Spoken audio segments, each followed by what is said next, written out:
പഞ്ചതന്ത്രങ്ങളിൽ ഒന്നാമത്തേതായി പറയുന്നത് മിത്രഭേദം എന്നതാണ്. ഈ മിത്രഭേദം എന്ന് പറയുമ്പോൾ, മിത്രം എന്ന് പറഞ്ഞാൽ നമുക്കെല്ലാം അറിയാം, നമുക്കെല്ലാവർക്കും കൂട്ടുകാരുണ്ടാവും. നമ്മൾ ആത്മാർത്ഥമായി സ്നേഹിക്കുന്ന, എല്ലാ കാര്യത്തിനും നമ്മളോടൊപ്പം കൂട്ടുകൂടി നടക്കുന്ന വളരെ അടുത്ത കുറച്ച് സുഹൃത്തുക്കളെങ്കിലും ഏതൊരു മനുഷ്യനും ജീവിതാവസാനം വരെ ഉണ്ടാകും. എന്നാൽ ചില അസൂയക്കാർ, ദുഷ്ടനും കുബുദ്ധിക്കാരനും അതുപോലെ അസൂയക്കാരനുമായ ചില ആളുകൾ നമ്മുടെ ജീവിതത്തിലേക്ക് കടന്നു വരുമ്പോൾ നമ്മുടെ ബന്ധങ്ങൾ എന്തു ചെയ്യും? ശിഥിലമായി പോകും. അത് സുഹൃത്തുക്കളെ ശത്രുക്കളാക്കി മാറ്റും. അതാണ് അതിൻ്റെ കഥ എന്ന് പറയുന്നത്, മിത്രഭേദത്തിൽ വരുന്നത്. അപ്പം നമ്മൾ സുഹൃത്തുക്കളെ തിരഞ്ഞെടുക്കേണ്ടത് എങ്ങനെയാണ്? ആരായിരിക്കണം നമ്മുടെ കൂട്ടുകാർ? എങ്ങനെയുള്ളവരാണ് നമ്മൾ കൂട്ടുകാരാക്കേണ്ടത് എന്നതൊക്കെ വിശദമായി നമുക്ക് ഈ കഥയിലൂടെ മനസ്സിലാക്കാം. ഭാരതത്തിൻ്റെ തെക്കേ അറ്റത്ത് മഹിളാരൂപ്യം എന്നൊരു പട്ടണം ഉണ്ടായിരുന്നു. അവിടെ ധനവാനായ ഒരു കച്ചവടക്കാരൻ്റെ മകനായി വർദ്ധമാനകൻ എന്നൊരാളുണ്ടായിരുന്നു. ആരെയും ദ്രോഹിക്കാതെ നേരായ മാർഗത്തിലൂടെ അയാൾ കച്ചവടം ചെയ്തു വന്നു. ഇതിലൂടെ ധാരാളം പണം സമ്പാദിച്ചു കൊണ്ടിരുന്നു. നമുക്ക് അറിയാം, നമ്മുടെയൊക്കെ നാട്ടിൽ ഒരുപാട് കച്ചവടക്കാരുണ്ടാവും. ആ കച്ചവടക്കാരുടെ കൂട്ടത്തിൽ തട്ടിപ്പ് നടത്തുന്നവരും വെട്ടിപ്പ് നടത്തുന്നവരൊക്കെ ഉണ്ടാവും. ആൾക്കാരുടെ അടുത്ത് നിന്ന് എങ്ങനെ അളവിലും തൂക്കത്തിലൊക്കെ കുറവ് വരുത്തിയിട്ട് പൈസ ഉണ്ടാക്കുന്നവരുണ്ടാവും. പക്ഷെ ഇദ്ദേഹം അങ്ങനെയൊന്നും ആയിരുന്നില്ല, വളരെ നല്ല മനുഷ്യനായിരുന്നു. അങ്ങനെ കാലങ്ങൾ കടന്നു പോയപ്പോൾ ഇയാൾ രോഗിയായി. എന്ന് പറഞ്ഞാൽ വാർദ്ധക്യ സഹജമായ രോഗങ്ങൾ. അയാൾക്ക് നന്ന വയസ്സൊന്നുമില്ല, ഒരു ആവറേജ് വയസ്സൊക്കെ ആയിട്ടുണ്ട്. ആ സമയത്താണ് ഇയാൾക്ക് രോഗം ബാധിക്കുന്നത്. അപ്പോൾ ഈ രോഗം ബാധിച്ച സമയത്ത് എന്ത് പറ്റി? ഇയാൾക്ക് കച്ചവടത്തിൻ്റെ കാര്യങ്ങളും മറ്റുമൊന്നും ശ്രദ്ധിക്കാൻ പറ്റാതെ വന്നു. ആ സമയത്ത് ഇയാൾ രോഗിയായിട്ട് കിടക്കുമ്പോൾ കുറേ സമയം ഇയാൾക്ക് ആലോചിക്കാൻ സമയം കിട്ടി. നമ്മൾ സ്കൂളിൽ പഠിക്കുന്ന കുട്ടികളും ബാക്കിയുള്ളവരൊക്കെ, വിദ്യാർത്ഥികളൊക്കെ ഈ ഇടയ്ക്കിടയ്ക്ക് പനി പിടിച്ചിട്ടൊക്കെ കിടക്കാറുണ്ട്. അപ്പം നമുക്ക് എന്ത് ചെയ്യും? നമ്മുടെ പാഠഭാഗങ്ങൾ, അതുപോലെ തന്നെ സ്കൂൾ അധ്യാപകരുമായിട്ടുള്ള ബന്ധം, ഇതൊക്കെ ഓർക്കാൻ പറ്റുന്ന സമയമാണ്, ഓർമ്മിക്കണം. അതുപോലെ തന്നെ സാധാരണക്കാർ, ബിസിനസ്സുകാരൊക്കെ ആയിട്ടുള്ള ആളുകൾ രോഗം പിടിച്ച് കിടക്കുമ്പോഴാണ് തൻ്റെ ബിസിനസ്സിൻ്റെ പോരായ്മയും കുറവുകളും ഇതൊക്കെ ആലോചിക്കാൻ നമുക്ക് ദൈവമായിട്ടൊരു അവസരം തരുന്നതാണ് ഈ രോഗങ്ങൾ എന്ന് പറയുന്നത്. പക്ഷേ ഈ രോഗം പിടിച്ച് കിടക്കുകയാണെങ്കിൽ നമ്മളൊക്കെ എന്താ ചെയ്യുക? പരമാവധി മൊബൈലെടുത്ത്, നെറ്റ് എടുത്ത് എന്തെങ്കിലുമൊക്കെ കാര്യങ്ങളിൽ ആവശ്യമുള്ളതും ഇല്ലാത്തതുമായിട്ടുള്ള പല കാര്യങ്ങളും കണ്ടുകൊണ്ട് ആ സമയം നമ്മൾ എന്ത് ചെയ്യും? കഴിച്ചു കൂട്ടി തീർക്കുകയെന്ന് ചെയ്യാം. പക്ഷെ നമ്മൾ ഈ കച്ചവടക്കാരൻ, അതായത് ആര്? വർദ്ധമാനകൻ, അയാൾ ഈ വിശ്രമിക്കുന്ന സമയത്ത് ആലോചിച്ച കാര്യം എന്താണെന്നറിയോ? പരമാവധി ധനം സമ്പാദിക്കണം. അതാണ് തൻ്റെ ധർമ്മം എന്നാണ് അയാൾ വിചാരിക്കുന്നത്. എന്തിനു വേണ്ടിയ ധനം? ധനം കൊണ്ട് നേടാത്തതായി ഈ ലോകത്ത് യാതൊന്നുമില്ല. എന്നാൽ ഏത് വിധമുള്ള പ്രയത്നം ചെയ്തിട്ടും ധനം സമ്പാദിക്കണം. നമുക്കറിയാം, ലോകത്ത് മനുഷ്യർക്ക് എല്ലാവർക്കും ആവശ്യമുള്ള എന്താ? പണമാണ്. പണമുള്ളവന് മാത്രമേ സുഹൃത്തുക്കളും ബന്ധുക്കളും ഉണ്ടാവുകയുള്ളൂ. ഒരു മനുഷ്യന് ഏറ്റവും കൂടുതൽ ധൈര്യവും ആത്മവിശ്വാസമൊക്കെ നൽകാൻ പണത്തിന് കഴിവുണ്ട്. പണം ഉണ്ടെങ്കിൽ അവനും തേടി വിദ്യകളും കഴിവുകളും ശാസ്ത്രജ്ഞരും എല്ലാവരും തേടി വരും. ഒരുത്തൻ എല്ലാ അറിവും സാമർഥ്യവും ഉണ്ടെങ്കിലും അവൻ്റെ കയ്യിൽ പണം ഇല്ലെങ്കിലോ അവൻ എവിടെയും യാതൊരു വിലയുമില്ല. അവൻ പഠിച്ച അറിവിന് സമൂഹം അംഗീകരിക്കൂല. അതിനെല്ലാത്തിനും അടിസ്ഥാനപരമായിട്ട് വേണ്ട പണമായി. പണമുള്ള വിഡ്ഢിയായ മനുഷ്യൻ്റെ അടുത്ത് പണം ഉണ്ടെങ്കിൽ പോലും അവൻ പുലമ്പിക്കൊണ്ടിരിക്കുന്ന കാര്യങ്ങൾ സമൂഹം അംഗീകരിക്കും, വില വെക്കും. കാരണം എന്താ? അവൻ്റെ കയ്യിൽ പണമുണ്ട്, വല്ലതും കിട്ടും. അതുകൊണ്ട് അവൻ എന്ത് വിഡ്ഢിത്തം പറഞ്ഞാലും ഹാ ഹൂ ഹീ എന്ന് പറഞ്ഞ് ചിരിക്കാൻ ആളുകളുണ്ടാവും. അത് പണ്ടല്ല, ലോകം ഉണ്ടായ മുതലേ, ഇനി ഉണ്ടാകുന്ന കാലം മുതലേ, ഉണ്ടാകുന്ന കാലത്തൊക്കെയും അത് തന്നെയായിരിക്കും അവസ്ഥ. അപ്പം നമ്മുടെ കയ്യിൽ പണം ഉണ്ടെങ്കിൽ മാത്രമേ നമ്മുടെ സുഹൃത്തുക്കളും നമുക്ക് വേണ്ടപ്പെട്ടവരൊക്കെ ഇഷ്ടം പോലെ ഉണ്ടാവുകയുള്ളൂ. പണം ഇല്ലാത്തവൻ്റെ അടുത്ത് ആരെങ്കിലും നിൽക്കുമോ? ആരും നിൽക്കൂല. പണം ഇല്ലാത്തവൻ ആർക്കെങ്കിലും ദാനം നൽകിയാൽ അത് ദാനമല്ല, പണക്കാരൻ നൽകണം. അപ്പോഴാണ് ദാനം ദാനാവുക. പണമില്ലാത്തവൻ്റെ കൗശലങ്ങളും കർമ്മശേഷിയൊന്നും ആരും അംഗീകരിക്കൂല. പണമില്ലാത്തവൻ്റെ കലാപരമായ കഴിവുകളും നിഷ്ഫലം തന്നെ.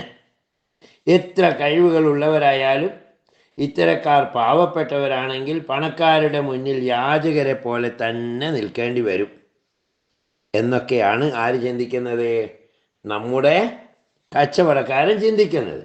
കഴിവുകളുള്ളവൻ്റെ കയ്യിൽ പണം ഉണ്ടെങ്കിൽ തീർച്ചയായും അവൻ പ്രകീർത്തിക്കപ്പെടും. ധനികൻ്റെ ബന്ധുത്വം പറയാനാണ് എല്ലാവരും ഇഷ്ടപ്പെടുക. ഏതെങ്കിലും നാട്ടിലുള്ള ഏതെങ്കിലും പാവപ്പെട്ടവൻ്റെ ബന്ധുവാണ് ഞാൻ, കുടുംബക്കാരനാണ് ഞാൻ എന്ന് ആരെങ്കിലും പറയുന്നത് കേട്ടിട്ടുണ്ടോ? ഇല്ല, പറയൂല. എല്ലാവരും പറയുന്ന ഞാൻ അവിടെയുള്ള സമ്പന്നനായ ഇന്ന മുതലാളി ഉണ്ടല്ലോ, അയാളുടെ ഇന്ന ബന്ധുവാണ് എന്ന് പറയാൻ എല്ലാവർക്കും ഇഷ്ടമാണ്. ഏതെങ്കിലും ഒരു മുതലാളിയുടെ അല്ലെങ്കിൽ ഒരു സമ്പന്നൻ്റെ ബന്ധുക്കൾ ദരിദ്രരാണെങ്കിൽ എന്ത് ചെയ്യുമെന്നറിയോ? ആ ധനികന് അവരെയൊക്കെ കൈവിട്ട് കളയും. അവരെ ദുഷ്ടന്മാരോ ശത്രുക്കളോ ആയി കണക്കാക്കും. വീട്ടിലുള്ള ഒരു പരിപാടിക്കും പങ്കെടുപ്പിക്കുകയില്ല. ഇതാണ് പാവപ്പെട്ടവൻ്റെ അവസ്ഥ. അതേസമയം സമ്പന്നനാണെങ്കിലോ ധനികനാണെങ്കിലോ ധനത്തിന് പ്രത്യേകത ഉണ്ട്. എന്താണെന്നറിയോ? അത് ഉള്ളിടത്തേക്ക് മാത്രമേ ഒഴുകുള്ളൂ. നമുക്കറിയാം, വലിയ വലിയ മലയുടെ മുകളിലോ മരുഭൂമിയിലോ ഒക്കെ മഴ പെയ്താലും ആ വെള്ളം എങ്ങോട്ടാണ് ഒഴുകിച്ചേരുക? സാധാരണ പുഴയിലേക്ക് ഒഴുകിയെത്തും, അല്ലെങ്കിൽ കടലിലേക്ക് ഒഴുകിയെത്തും. ഈ കടലിനും പുഴയ്ക്കുള്ള പ്രത്യേകത എന്താ? അവിടെ ഇഷ്ടം പോലെ വെള്ളമുണ്ട്. ഈ വെള്ളം ഒഴുകുന്നത് പോലെയാണ് ധനത്തിൻ്റെ അവസ്ഥ. ധനം ഉള്ളവരിലേക്ക് മാത്രമേ ധനം ഒഴുകുള്ളൂ. ഏതെങ്കിലും പാവപ്പെട്ടവൻ്റെ അടുക്കലേക്ക് ധനം ഒഴുകുമോ? ഇല്ല, ഒഴുകൂല. അതാണ് കഥ. അപ്പം ധനം ഉള്ളവൻ സമ്പൂജ്യനാണ്. അവൻ എവിടെയും ആരാധിക്കപ്പെടും. അവൻ എത്തിപ്പെടാൻ പറ്റാത്ത സ്ഥാനങ്ങളിലും കയറി പറ്റാനാകും. ഏത് രാജസദസ് കയറിയാലും ഇന്ന് പൈസക്കാരനാണ്, പണക്കാരനാണെന്ന് പറഞ്ഞു കഴിഞ്ഞാൽ അവന് അവിടെ സ്ഥാനമുണ്ട്, പൊസിഷനുണ്ട്, അറിയാലോ. അതുപോലെ തന്നെ നിസ്സാരനായ ആളാണ്, ഒരു കാലത്ത് മോട്ടിച്ച് നാട് വിട്ടവനൊക്കെയാണ് ധനവാനായിട്ട് നാട്ടിൽ വരുന്നെങ്കിലോ, എന്നാലും അവൻ ബഹുമാന്യനാണ്. കയ്യിൽ പണം ഉണ്ടായാൽ മാത്രം മതി. എന്ത് ശാരീരികമായിട്ട് ബലക്ഷയം വന്നാൽ പോലും അവൻ്റെ കയ്യിൽ പണമുണ്ടോ, ഇവനെല്ലാം വന്നു ചേരുന്നതാണ്. ഇതാണ് ധനത്തിൻ്റെ അവസ്ഥ. അപ്പം 6 കാര്യങ്ങളെ കൊണ്ട് ധനം വർദ്ധിപ്പിക്കാം. ഈ കച്ചവടക്കാരൻ ഓർക്കുകയാണ് കേട്ടോ, അല്ലേ നമുക്ക് പറഞ്ഞു തരികയാണ്. എന്തൊക്കെ 6 കാര്യങ്ങളെ കൊണ്ട് ധനം വർദ്ധിപ്പിക്കാവുന്നത്? 1, ഭിക്ഷ എടുക്കുക, അല്ലെ രാജ്യസേവ ചെയ്യുക, കൃഷി മുതലായ കാര്യങ്ങൾ ചെയ്തിട്ട് ധനം ഉണ്ടാക്കുക, വിദ്യാഭ്യാസം കൊണ്ടുണ്ടാക്കുക, കച്ചവടം കൊണ്ടുണ്ടാക്കുക. ഇവയൊക്കെയാണ് പണം ഉണ്ടാക്കാവുന്ന അല്ലെങ്കിൽ ധനം ഉണ്ടാക്കാവുന്ന ഉപാധികൾ. ഇതിൽ വെച്ച് ഏറ്റവും ശ്രേഷ്ഠമായത് എന്താ? പണം ഉണ്ടാക്കാൻ പറ്റിയേ കച്ചവടം. ആർക്കും ക്ഷയിപ്പിക്കാൻ പറ്റാത്ത ധനം കച്ചവടം കൊണ്ട് നേടാനാവും എന്നാര് ചിന്തിച്ചു? നമ്മുടെ കച്ചവടക്കാരൻ ചിന്തിക്കുക. ഈ ഭിക്ഷ എന്ന് പറയുന്നത് മറ്റുള്ളവരുടെ ഭിക്ഷ സ്വീകരിച്ചിട്ട് ജീവിക്കുന്ന അനേകം ആളുകളുണ്ട്. രാജസേവനം കൊണ്ട് എന്ന് വെച്ചിട്ടുണ്ട്, ഇപ്പം രാജസേവനമല്ലല്ലോ, ഇപ്പം സർക്കാർ ജോലി കൊണ്ട് ശമ്പളം കിട്ടിയിട്ട് ജീവിക്കുന്നവരുണ്ട്. പക്ഷെ അതൊക്കെ നൽകുന്ന ആളിൻ്റെ ഇഷ്ടം അനുസരിച്ചായിരിക്കും. ചിലപ്പം കൂടും, ചിലപ്പം കുറയും, അങ്ങനെയൊക്കെ വരും ഭിക്ഷയും ഈ ജോലി എന്നൊക്കെ പറയുന്നത്. അതേസമയത്ത് കൃഷിയാണെങ്കിലോ കാലാവസ്ഥ ആശ്രയിച്ചിട്ട് ലാഭനഷ്ടങ്ങൾ ഉണ്ടാകും. ചിലപ്പം മഴയാറ്റം പെയ്തിട്ടുണ്ടെങ്കിൽ കൃഷിയൊക്കെ നശിച്ചു പോകും. നല്ല വെയിലാണെങ്കിൽ കൃഷിയൊക്കെ ഉണങ്ങിപ്പോകും. ഇനി വിദ്യ കൊണ്ട് പൈസ ഉണ്ടാക്കാമെന്ന് വെച്ചാലോ അത് ഗുരുവിനോടുള്ള വിനയത്തെ ആസ്പദമാക്കിയാണ് ഓരോരുത്തരും തരിക. അല്ല പിന്നെ അതും കിട്ടൂല. അതേസമയം കച്ചവടമാണെങ്കിലോ അതിൽ ജയിച്ചാൽ ധനലാഭം ഉണ്ടാക്കാം. അതിന് കൂടുതൽ പരിശ്രമം വേണം. ചിലപ്പോൾ എല്ലാം നേടാം, ചിലപ്പോൾ എല്ലാം നഷ്ടപ്പെടാനും മതി. സ്ഥിരതയില്ല.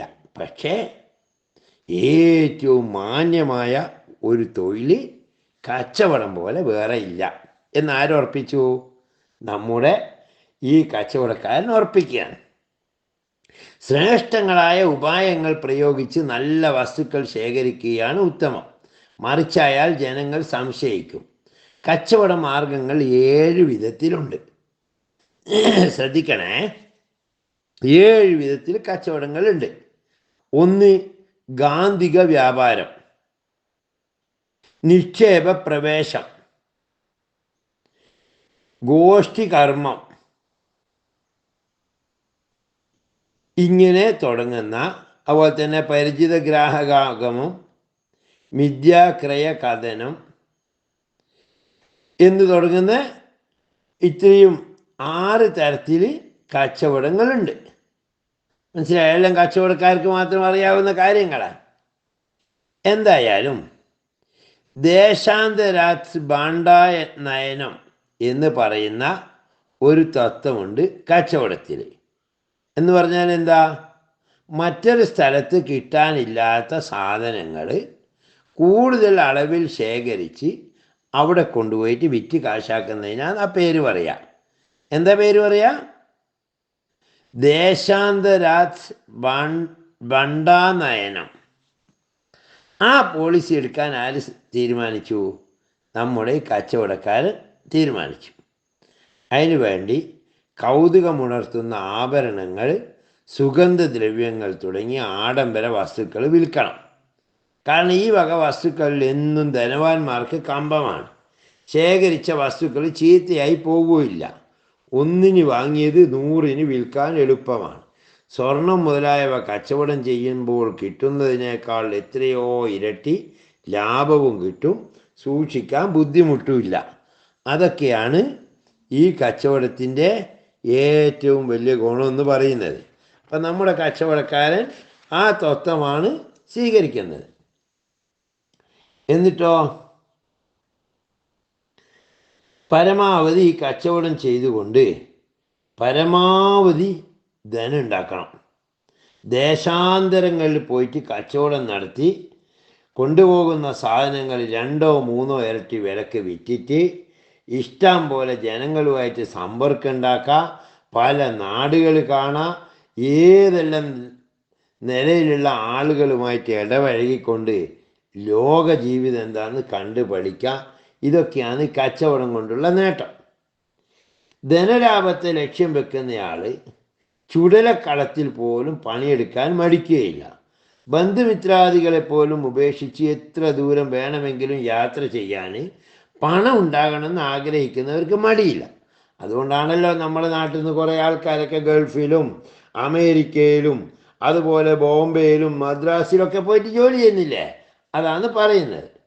കിഴവനായാലും പണമുള്ളവൻ വിശിഷ്ടനായ ചെറുപ്പക്കാരനെ പോലെയാണ്. പണമില്ലാത്തവൻ ചെറുപ്പക്കാരനാണെങ്കിലും വയസ്സനെ പോലെ ഉറക്കം തൂങ്ങിക്കൊണ്ടാണ് കാണപ്പെടുക. അതുകൊണ്ട് ഇനിയും നേടാവുന്നത്ര സമ്പത്തുകൾ ഉണ്ടാക്കണം. വർദ്ധിപ്പിച്ച സമ്പത്തിനെ എന്ത് ചെയ്യണോ? വീണ്ടും വീണ്ടും ഇരട്ടിയായി വർദ്ധിപ്പിച്ചു കൊണ്ടേയിരിക്കണം. ധനമില്ലാത്തവന് യാതൊന്നുമില്ല. കയ്യിൽ വന്നത് സംരക്ഷിച്ചില്ലെങ്കിൽ പല ഉപദ്രവങ്ങളും നേരിടേണ്ടി വരും. പെട്ടെന്ന് ധനം നശിച്ചു പോകാനും ഇടയുണ്ട്.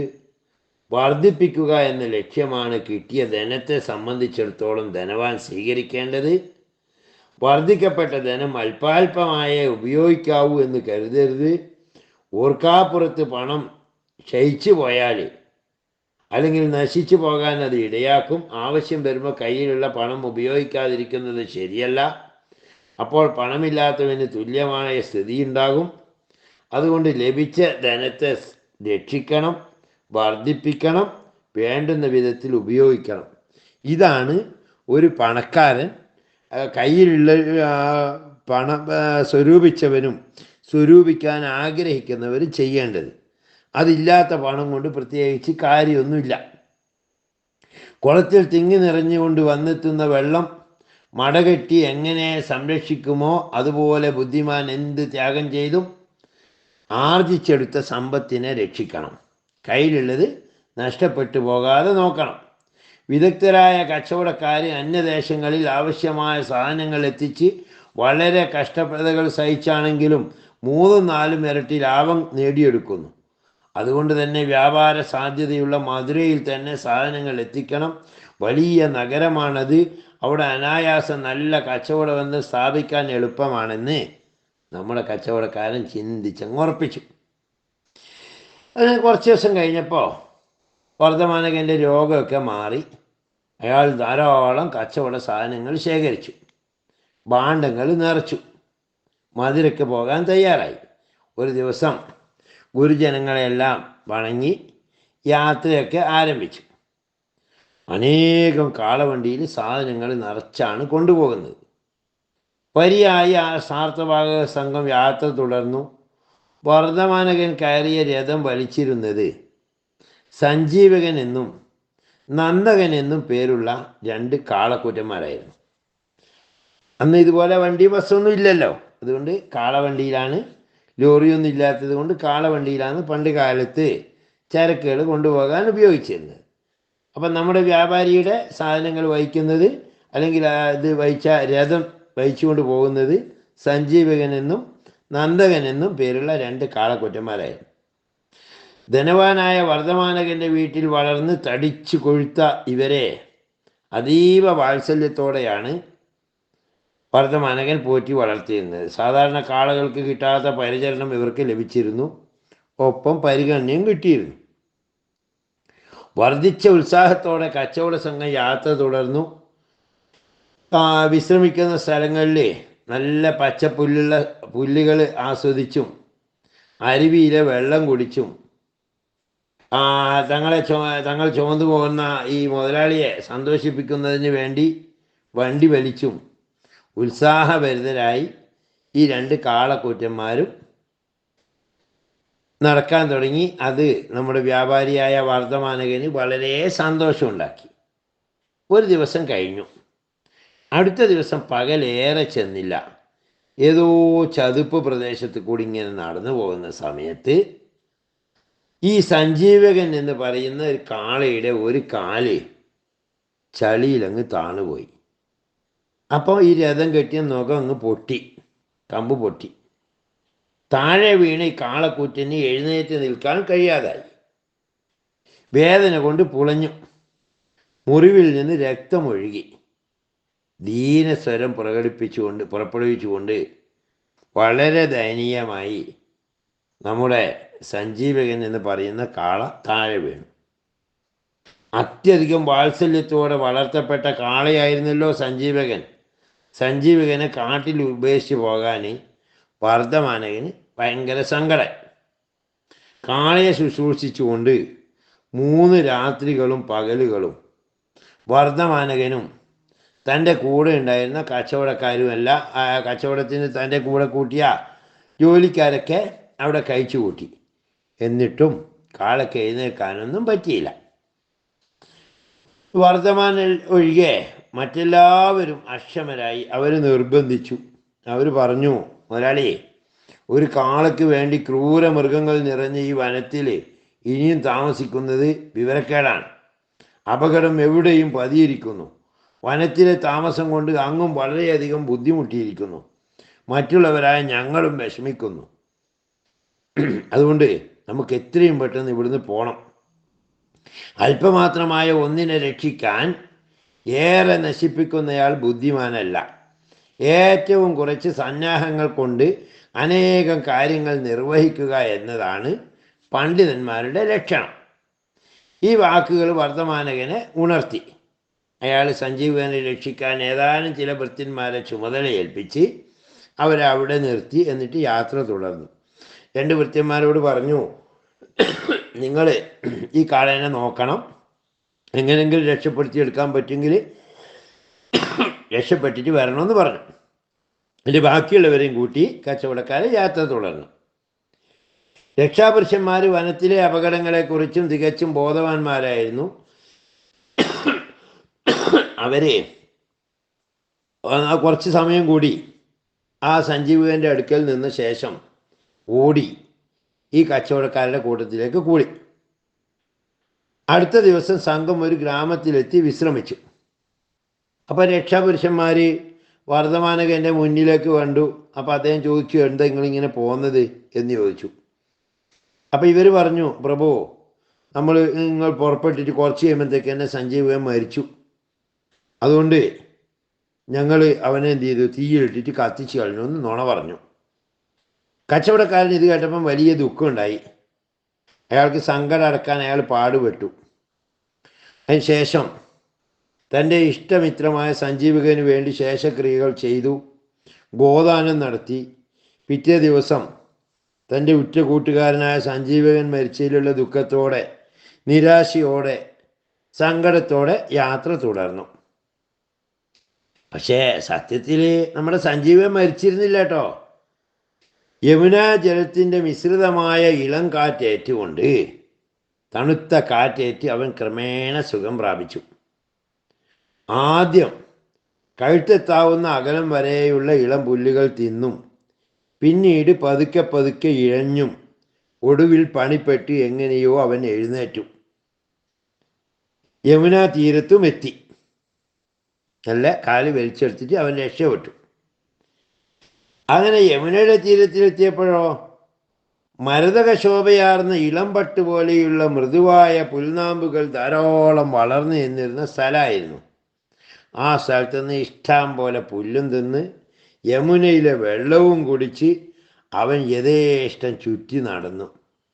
സമൃദ്ധമായ ഭക്ഷണവും പൂർണ്ണ സ്വാതന്ത്ര്യവും ഏതാനും ദിവസങ്ങൾ കൊണ്ട് ശിവൻ്റെ കാളയെപ്പോലെ ഈ കാളക്കൂറ്റൻ സഞ്ജീവകൻ തടിച്ചു കൊഴുത്തു വളർന്നു. ബലിഷ്ഠകായനായി. കൂർത്ത കൊമ്പുകൾ കൊണ്ട് വലിയ മൺപുറ്റുകളൊക്കെ തട്ടി തകർത്ത് രസിച്ചു. എന്തൊരു സന്തോഷം! വാലുയർത്തി എവിടെയും കൂത്താടി നടന്നു. അവൻ്റെ ശക്തമായ അമറൽ ദിഗന്ധങ്ങളിൽ തട്ടി പ്രതിധ്വനിച്ചപ്പോൾ വനത്തിലെ വൃക്ഷങ്ങളും അതുപോലെ അവിടെ ഉണ്ടായിരുന്ന ചെറിയ ചെറിയ മൃഗങ്ങളൊക്കെ പേടിച്ച് വിറച്ചു. അത് ശരിയാ, ആരും രക്ഷിക്കാത്തതില്ലാത്തവനെ ദൈവം രക്ഷിക്കുമല്ലോ. കാരണം ഇവൻ തനിച്ചായിരുന്നു, ആരും ഇല്ല കൂടെ ഇവൻ രക്ഷിക്കാൻ. ദൈവം മനുഷ്യൻ്റെ ആയുസ് കണക്കാക്കിയാലേ, അല്ലെങ്കിൽ ഒരു ജീവിയുടെ ആയുസ് ദൈവം കണക്കാക്കിയത് വരെ എത്ര ആര് രക്ഷിച്ചാലും ആര് രക്ഷിക്കാനില്ലെങ്കിലും അതിൻ്റെ വഴിയേ നടക്കുകയുള്ളൂ. ദൈവം കണക്കാക്കിയാൽ, രക്ഷപ്പെടുത്താൻ കണക്കാക്കിയാൽ സ്വമേധയാ രക്ഷപ്പെട്ടോളൂ. ഇനി ദൈവം രക്ഷിക്കാൻ കണക്കാക്കിയിട്ടില്ലെങ്കിൽ എത്തിര സുരക്ഷിതമെന്ന് വിശ്വസിക്കുന്നിടത്തും അത് നശിച്ചു പോകത്തേ ഉള്ളൂ. കാട്ടിലെത്തിപ്പെട്ട് സുഖമായി കഴിയുന്ന ഉടയോരില്ലാത്തവനും എന്ത് കഷ്ടതകൾ സഹിച്ചും സ്വന്തം വസതിയിൽ തന്നെ കഴിഞ്ഞുകൂടുന്നവനും ഒരിക്കൽ വിധിക്ക് കീഴടങ്ങി മരിക്കേണ്ടി വരും എന്നത് തീർച്ചയാണ്. ഇനി നമുക്ക് കാളയുടെ കഥയിലേക്ക് തന്നെ തിരിച്ചു വരാം. ഈ കാള ഇങ്ങനെ അലമുറയിട്ട് നടക്കുമ്പോൾ ഈ കാട്ടിൻ്റെ മറ്റൊരു ഭാഗത്ത് പിങ്കളകൻ എന്ന് പേരുള്ള ഒരു പ്രസിദ്ധനും പരാക്രമിയും തൻ്റെടിയുമായ ഒരു സിംഹം ഉണ്ടായിരുന്നു. ഒരു ദിവസം അദ്ദേഹം ബാക്കിയുള്ള മൃഗങ്ങളെയൊക്കെ കൂടി അവരുടെയൊക്കെ അകമ്പടിയോടുകൂടി യമുനാ തീരത്തേക്ക് പുറപ്പെട്ട് വെള്ളം കുടിക്കുകയായിരുന്നു അവരുടെ ലക്ഷ്യം. വെള്ളത്തിലെത്താൻ കുറച്ച് ദൂരം നിൽക്കെ കാട് വിറക്കുന്ന രൂപത്തിലൊരു ഗർജനം കേട്ടു. പെട്ടെന്ന് അപരിചിതമായ ശബ്ദം പിങ്കളകനിൽ ഭയങ്കര ആശങ്ക ഉണ്ടാക്കി, പേടിയുണ്ടാക്കി. അവനാകെ സങ്കടത്തിലായി. പക്ഷെ അവൻ ഭയം പുറത്ത് കാണിച്ചില്ല. എല്ലാ അനുചരന്മാരിൽ നിന്നും മറച്ചു വെച്ചു. എന്നിട്ട് ഇവരോട് പറഞ്ഞു, നമുക്കിപ്പം വെള്ളം വേണ്ട എന്നും പറഞ്ഞ് പിന്തിരിഞ്ഞ് അടുത്തുള്ള ഒരു പേരാൽ മരത്തിൻ്റെ അടുത്ത് പോയിട്ട് അവിടെ അങ്ങ് ഇരുന്നു. അപ്പം സിംഹവും സിംഹത്തിൻ്റെ അനുയായികളും ബാക്കിയുള്ളവരെല്ലാം ചേർന്നതാണ് ഇവരുടെ ചതുർമണ്ഡലാവസ്ഥാനം എന്ന് പറയുന്നത്. സിംഹത്തിൻ്റെ അനുയായികൾ പ്രധാനപ്പെട്ട രാജ്യതന്ത്രാധികാരികളാണ്. കിംവൃത്തന്മാർ എന്നാണ് ഇവരെ പറയുക. ഇവർ ബാക്കിയുള്ള മൃഗങ്ങളായിരിക്കും. ദമനകൻ, കരടകൻ എന്ന രണ്ട് കുറുക്കന്മാർ ഈ പിങ്കളകൻ എന്ന് പറയുന്ന സിംഹത്തിനെ സദാ പിന്തുടരുന്നുണ്ട്. എന്തിനു വേണ്ടിയാണ് പിന്തുടരുന്നതെന്നറിയോ? ഇവർ രണ്ടുപേരും മന്ത്രിയുടെ മക്കളാണ്. സിംഹത്തിൻ്റെ മന്ത്രിയാണ് കുറുക്കൻ. ആ കുറുക്കൻ്റെ മക്കളാണ് ഇവർ. അപ്പം സിംഹത്തിൻ്റെ കൂടെ നടന്നു കഴിഞ്ഞാൽ സിംഹം ഇര പിടിക്കുമ്പോഴാണ് കുറുക്കനിക്കും ബാക്കിയുള്ള അനുയായികൾക്കെല്ലാം കിട്ടുക. അപ്പം അതിനെ ആശ്രയിച്ച് ജീവിക്കുന്നവരാണ് ഈ ദമനകനും കരടകനും. സിംഹത്തിൻ്റെ ഈ സ്ഥിതി കണ്ട്, അതായത് വെള്ളം കുടിക്കാൻ വന്നിടത്ത് നിന്ന് പെട്ടെന്ന് തിരിഞ്ഞു പോകുന്ന കണ്ടപ്പോൾ ദമനകൻ കരടകനോട് പറഞ്ഞു, കരടക, കണ്ടില്ലേ, നമ്മുടെ രാജാവിന് വെള്ളം കുടിക്കാനായി യമുന നദിയുടെ അടുത്ത് വന്നു. ദാഹിച്ച് വലഞ്ഞിട്ടാണ് വന്നത്. പക്ഷെ വെള്ളമൊന്നും കുടിക്കുന്നില്ല. വെള്ളം കുടിക്കാതെ തിരിച്ചു പോന്നിരിക്കുക, കണ്ടില്ലേ. അദ്ദേഹം ഭയങ്കര പേടിയിലാണ്. എന്തോ അദ്ദേഹം മറച്ചു വെച്ചുകൊണ്ടാണ് പേരാലിൻ്റെ ചോട്ടിലിരിക്കുന്നത്. അപ്പോൾ കരടകൻ പറഞ്ഞു, എടാ, നിനക്ക് എന്തിൻ്റെ കേടാ? നീ എന്തിനാണ് ഈ വലിയ വലിയ കാര്യങ്ങൾ അന്വേഷിക്കുന്നത്? അവനവൻ ആവശ്യമില്ലാത്ത കാര്യങ്ങളിൽ ആരെങ്കിലും ശ്രദ്ധ വെച്ച് ഇറങ്ങിയാൽ അപകടമുണ്ടാകും. അവനവന് ആവശ്യമില്ലാത്ത കാര്യങ്ങളിൽ ആരെങ്കിലും ഇറങ്ങി പ്രവർത്തിച്ചാൽ അവന് അപകടമുണ്ടാകും. ആ പൂരിയ കുരങ്ങനെ പോലെ നശിക്കാൻ അത് ഇടവരുത്തും. അപ്പം ദമനകൻ ചോദിച്ചു, അതെങ്ങനെയാ ആ പൂരിയ കുരങ്ങൻ നശിച്ചു പോയത്? അപ്പം കരടകൻ ഒരു കഥ പറഞ്ഞു കൊടുത്തു. നിങ്ങൾക്കറിയോ ആ പൂരിയ കുരങ്ങൻ്റെ കഥ? ഇല്ലെങ്കിൽ അടുത്ത വീഡിയോയിൽ നമുക്ക് ആ കഥ പറയാം. അത് നിങ്ങൾക്ക് കിട്ടണമെങ്കിൽ എന്ത് ചെയ്യണോ? ഈ ചാനൽ സബ്സ്ക്രൈബ് ചെയ്ത് വെക്കണം. സബ്സ്ക്രൈബ് ചെയ്താൽ നിങ്ങൾക്ക് നോട്ടിഫിക്കേഷൻ വരും. ആ സമയത്ത് നമുക്ക് ആ പൂരിയ കുരങ്ങൻ്റെ കഥ പറയാം. പോരെ? കഥ ഇഷ്ടപ്പെട്ടാൽ ലൈക്ക് ചെയ്യാൻ മറക്കരുത്. ഇഷ്ടപ്പെട്ടെങ്കിൽ ഇഷ്ടപ്പെട്ടു എന്ന് കമൻറ്റ് ചെയ്യണം. മനസ്സിലായോ? നന്ദി, നമസ്കാരം.